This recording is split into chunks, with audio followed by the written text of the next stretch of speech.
Hello friends. आज हम discuss करेंगे कि जीएसटी का जो नया अपडेट आया है ऑन दी मेटल स्क्रैप, जो कि मेटल स्क्रैप पे आरसीएम लगेगा अगर अनरजिस्टर्ड पर्सन से परचेज करते हो, या फिर अगर रजिस्टर्ड पर्सन से परचेज करते हो, बी टू बी सप्लाई है तो उस पर टीडीएस लगेगा और इनकम टैक्स का टीसीएस तो लगता ही है। तो ये सब ट्रांजेक्शन की बुक्स ऑफ अकाउंट में कैसे एंट्री होगी, आइए डिस्कस करते हैं। हम वन टू वन डिस्कस करेंगे कि पर्टिकुलर ट्रांजेक्शन की सेलर के बुक्स में क्या एंट्री होगी और परचेजर के बुक्स में क्या एंट्री होगी। तो आइए स्टार्ट करते हैं टुडेस टॉपिक। तो सबसे पहले बात करते हैं purchase of scrap from registered person. अगर मैं स्क्रैप रजिस्टर्ड पर्सन से परचेज करूंगा तो उसकी एंट्री क्या होगी? Purchase account debit. Suppose 100 rupees की बेच वैल्यू है तो purchase account will be debited with 100 rupees. GST ITC account debit, 18% GST लगता है तो 18 रुपीज की जीएसटी आईटीसी मिलेगी। यहाँ पे मैंने जीएसटी आईटीसी लिखा है, आप अकाउंट को बाइफरकेट कर सकते हो, CGST account debit, SGST ITC account debit या फिर IGST account debit. So GST element will be debited with 18 rupees, that is GST ITC. TCS receivable account debit. Friends, अगर स्क्रैप का सेल या purchase होता है तो उस ट्रांजेक्शन में टीसीएस अंडर इनकम टैक्स लगता है, तो TCS receivable account will be debited with 1 rupees, that is 1%. And two party account that will be the total value, that is the base value plus GST plus TCS, so total 119. Now at the time of making the payment to the supplier, what will be the entry? So party account will be debited with this 119. So party account is now settled. 119 will be credited and 119 will be debited. So party account is now settled at 0. To bank account. So हम bank को में से कितना payment करेंगे? 117. How this 117 is coming up? Friends, याद है हमने last lecture में डिस्कस किया था कि अगर मेटल स्क्रैप का सप्लाई बी टू बी है तो उस पर 2% का टीडीएस डिडक्ट होगा। सो 100 रुपीज का मेटल स्क्रैप का सप्लाई है, उसका 2% हुआ 2 रुपये जीएसटी टीडीएस। टोटल कितना पेमेंट करना है? 119। So 119 minus 2 rupees, that is to bank account will be credited by 117। So मेरे बैंक में से कितने पैसे जाएंगे? 117 to GST TDS liability account 2 rupees. ठीक है, तो ये जो 2 रुपया है जीएसटी का टीडीएस, वो मुझे नेक्स्ट मंथ के ऑन और बिफोर 10 तक गवर्नमेंट को पे आउट करना है। So next entry will be GST TDS to be paid on or before 10th of the next month. So ये 2 रुपये का मुझे पेमेंट करना है, GST TDS account debit to bank account 2 rupees. ठीक है, so now this GST 2 rupees liability is settled, this party account is also settled.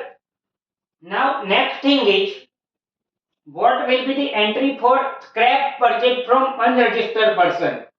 तो जैसे ही हम स्क्रैप परचेज करते हैं अनरजिस्टर्ड पर्सन से तो जीएसटी का आरसीएम लगता है। ये अपडेट आ गया है 10 अक्टूबर 2024 से। तो उसकी एंट्री क्या होगी? सपोज 100 रुपीज का स्क्रैप मैंने परचेज किया, तो purchase account debit will be 100, GST RCM ITC account debit will be 18 rupees, that is 18% RCM to party account 100 rupees to GST RCM liability 18 rupees. यहाँ पे इस एंट्री में मैंने इनकम टैक्स का टीसीएस कंसीडर नहीं किया है। अगर इनकम टैक्स का टीसीएस आता है तो यहाँ पे आपको एक और चीज ऐड हो जाएगी, TCS receivable account debit 1 rupees and to party account will be 101। ठीक है, तो ये चीज आपको ध्यान रखनी है कि अगर मैं स्क्रैप परचेज करता हूं किसी भी अनरजिस्टर्ड डीलर से तो उसकी एंट्री क्या होगी? Purchase account will be debit, that is the base value of the goods. RCM ITC account debit, that is 18% of base value to party account, that is the base value of the goods to GST RCM liability, that is 18 rupees. Now जब भी हम RCM का payment करते हैं तो उसकी entry क्या होगी? RCM payment for scrap purchase from URD. So RCM की लायबिलिटी कितनी थी? 18 rupees. So GST RCM liability account debit 18 rupees to bank account 18 rupees. So this account is settled at 0। Now ultimate last settlement क्या होगा?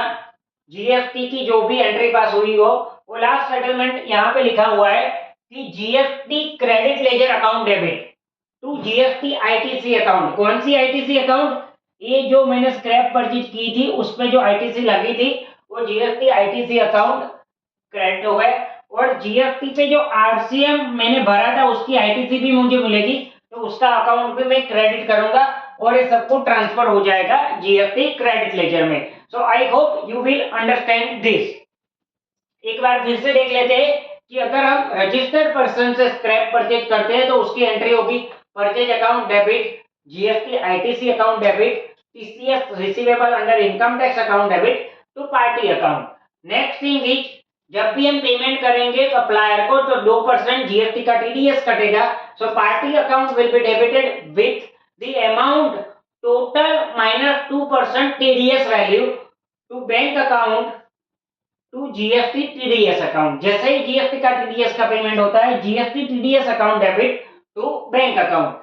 Next thing is, अगर हम यूआरडी से scrap purchase करते हैं तो उस पे आरसीएम लगता है। So purchase account debit, GST RCM ITC account debit to party account and to GST RCM liability account. जैसे ही आप आरसीएम की लायबिलिटी पे आउट करते हैं तो GST RCM liability account debit to bank account, और इस सब जीएसटी अकाउंट का सेटलमेंट कहाँ होगा? क्रेडिट लेजर में। तो हम क्या करेंगे? Credit ledger account debit to GST ITC account and to GST RCM ITC account. So ये अकाउंट भी आपका सेटल हो जाएगा और ये अकाउंट भी आपका सेटल हो जाएगा। सो अल्टीमेटली आपके बैलेंस शीट में क्या जाएगा? परचेज अकाउंट आपके पीएनएल में चला जाएगा, टीसीएस अकाउंट आपके एसेट साइड चला जाएगा, पार्टी का जो अकाउंट है अगर वो जीरो नहीं होता है तो वो क्रेडिटर्स में चला जाएगा, और लास्ट जीएसटी क्रेडिट लेजर का अगर कोई भी बैलेंस बचता है तो आपके एसेट साइड या फिर अगर लायबिलिटी बचती है तो ड्यूटी एंड टैक्सेस में खड़ी रहेगी। ठीक है, नाउ हम डिस्कस करते हैं इन सब चीज की सेलर के बुक्स में क्या एंट्री होगी। तो सबसे पहले sale of scrap to the registered person. So party account will be debited with 119 to sales account, that is a base value 100 rupees, to GST payable 100 पे 18% 18 rupees, to TCS 1 rupees under income tax act. तो इसकी entry क्या हो गई? Party से मुझे पूरे पैसे लेने हैं। टू सेल्स अकाउंट मैंने base value of goods, to TCS payable account that is 1% and to GST payable account that is 18%। यहाँ पे आप जीएसटी पेएबल की जगह सीजीएसटी पेएबल, एसजीएसटी पेएबल और आईजीएसटी पेएबल लिख सकते हैं, और वही लिखना पड़ेगा। मैंने यहाँ सिर्फ एक्सप्लेनेशन के लिए ओनली जीएसटी पेएबल लिखा हुआ है, आपको तीनों टैक्स का बाइफरकेशन देना पड़ेगा। नेक्स्ट थिंग इज, पार्टी से पैसा आएगा तो उसकी एंट्री क्या होगी? Bank account will be debit with 117। यहाँ पे 119 लेने थे, 117 ही मिले। क्यों? 2 रुपये ऑन बेस वैल्यू टीडीएस लगेगा जीएसटी का। So bank account will be debited with 117, GST TDS account debit with 2 rupees to party account 119। तो मेरा पार्टी का अकाउंट सेटल होगा जीरो।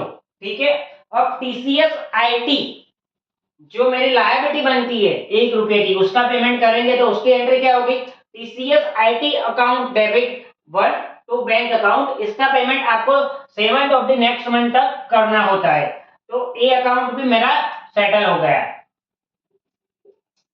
ठीक है, अब next thing is, GST TDS की जो मुझे क्रेडिट मिली है 2 रुपये की, ठीक है, वो कहां पे ट्रांसफर होगी? कैश लेजर में, सब्जेक्ट टू कंडीशन दैट कि जिसको मैंने सप्लाई किया है, जो मेरा डिडक्टर है, वो उसका रिटर्न फाइल कर देता है। जैसे ही वो रिटर्न फाइल करेगा, वो एंट्री मुझे मेरे रिटर्न में एक्सेप्ट करनी पड़ेगी।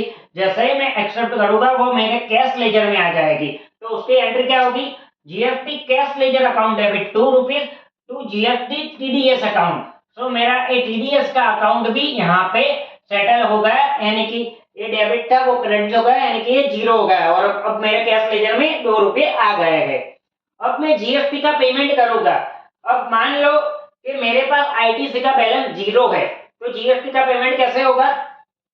सबसे पहले मुझे जीएसटी कैश लेजर को डेबिट करना पड़ेगा। ठीक है, सो जीएसटी कैश लेजर में मुझे पेमेंट लाना पड़ेगा। ठीक है। तो GST cash ledger account debit, जितना भी मेरा पेएबल अमाउंट है, मेरा पेएबल अमाउंट कितना है 18 रुपीज, ठीक है, और 2 रुपया मुझे मिला टीडीएस की क्रेडिट, तो 18 माइनस 2, तो मुझे कितना पेमेंट करना है 16 रुपये का। So GST cash ledger account debit 16 रुपये, तो बैंक अकाउंट 16 रुपये, तो बैंक से मुझे 16 रुपये का पेमेंट करना है। और जीएसटी का फाइनल सेटलमेंट क्या होगा कि जीएसटी पेएबल अकाउंट डेबिट, ये जीएसटी का पेएबल वैल्यू था 18 रुपीज, तो मुझे 18 रुपीज का पूरा पेमेंट करना है at the time of filing this review to GST cash ledger account 18 rupees. अगर जीएसटी का क्रेडिट लेजर यूज कर रहे हो तो जीएसटी क्रेडिट लेजर अकाउंट, यहाँ पे हमने एज्यूम किया है कि मेरे आईटीसी 0 है, तो फाइनल एंट्री क्या होगी, जीएसटी पेएबल मेरा 0 हो जाएगा, जीएसटी कैश लेजर में जितना बैलेंस था वो जीएसटी पेएबल में ट्रांसफर हो जाएगा, ठीक है। So this is the base entry for the purpose of TDS under GST, TCS under income tax and RCM under GST for the metal scrap supplier, for the purchaser as well as the seller. I hope you will understand this. Thank you very much.